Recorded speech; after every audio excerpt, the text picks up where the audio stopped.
Hello everybody, welcome to Distance Learning Tips for Students. In this tip, we're going to talk about another way to attack procrastination.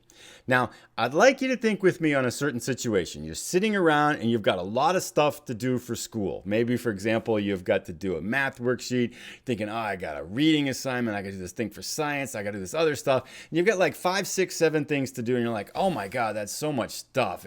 I don't even want to deal with it. I'm just going to go play on the Xbox because I don't even want to think about all this stuff. You're actually right. And here's why.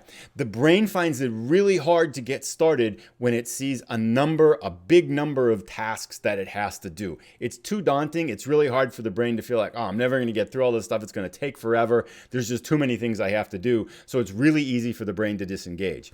Instead, what research has shown is that it's easier for the brain to engage in stuff like that when we think about doing work for a set amount of time. So here's how we would take advantage of that. You're going to grab a couple of things from the pile that you got to do and get them ready right beside you. And you're going to need a timer again.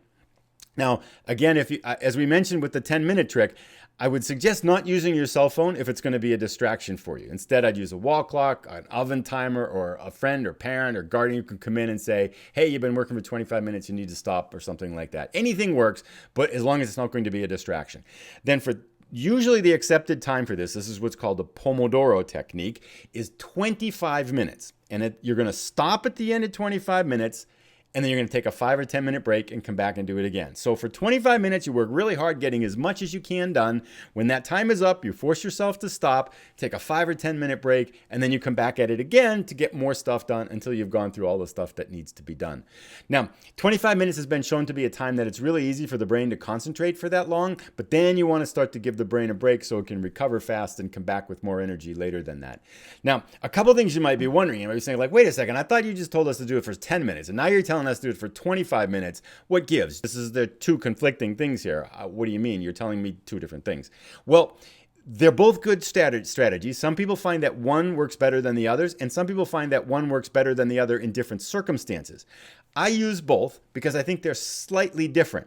I like to use the 10-minute trick when I've got one task that's really hard for me to get started on, because it's just kind of a bear of a thing. I'm just dreading doing it. I'm not quite sure what I have to do. It's like, I really don't want to do this one thing. That's where I use the 10-minute trick.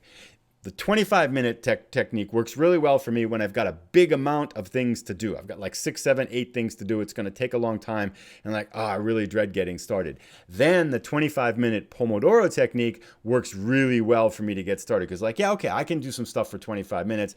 Then I'm going to take a 10-minute break and have a snack. And then I'm going to come back and do it again. And once you get into that rhythm, it tends to go really well. So there you have it. The tip that kind of to summarize, we want to think when you got a lot of things to do, you want to think about working a set amount of time rather than getting all those things done. And you want to set an amount of time, usually 25 minutes, that you can concentrate on stuff, then take breaks, and then kind of rinse, lather, repeat until you get all that stuff done. Hope that tip helps. Give it a try, and thanks for watching.